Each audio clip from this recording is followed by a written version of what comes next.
ఇక్కడికి కొన్ని రోజుల క్రితం వాటర్ ట్యాంక్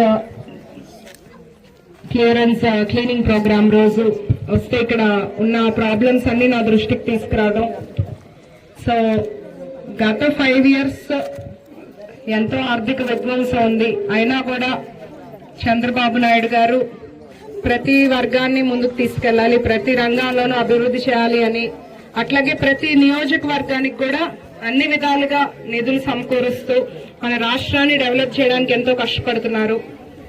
ఇక్కడ హ్యాపీ హోమ్స్ అందరూ ఫ్యామిలీ మెంబర్స్ కానీ అందరూ వచ్చి ఇక్కడ లైటింగ్ ప్రాబ్లం, అట్లాగే కొంత ఒక 1-2 times థెఫ్ట్ జరిగిందని సీసీ కెమెరాస్, ఇక్కడ ప్లాంటేషన్, అట్లాగే పిల్లలు ఆడుకోవడానికి ఎక్విప్మెంట్, పార్క్ లో ఉండే ఎక్విప్మెంట్ ఇవన్నీ కావాలని నా దృష్టికి తీసుకొచ్చారు. అట్లాగే ఒక 1-2 wards వాటర్ సరిగ్గా రావట్లేదు అని వాల్వ్ ప్రాబ్లం ఒకటి, ఇవన్నీ ఒక్కొక్కటిగా సాల్వ్ చేసుకుంటూ ముందుకెళ్ళి ఎలా ప్లాన్ చేసుకున్నాము. ముందుగా ఇవాళ ఇక్కడ హైమాస్ లైట్ ఓపెన్ చేసుకున్నాము.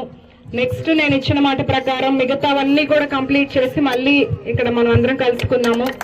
అడ్వాన్స్ హ్యాపీ న్యూ ఇయర్ అందరికీ.